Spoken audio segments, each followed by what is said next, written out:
Hi there, so in this video I'm going to be teaching you how to eliminate the parameter in some parametric equations.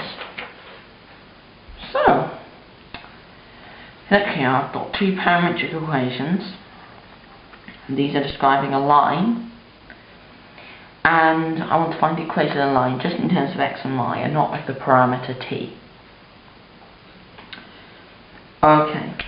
So, this is very like solving two simultaneous equations, and that there are some clever ways to solve these if you just get your head around it. For example, I can see that x is 2t plus 5, so 2t equals x minus 5. This just gives 6t equals 3x minus 15.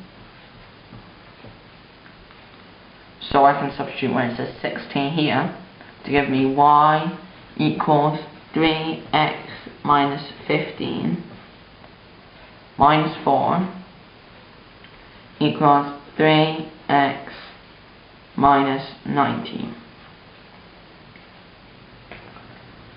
Okay. Well, that's just the equation of the line. So, that was how to eliminate the parameter in a system of parametric equations. Thank you.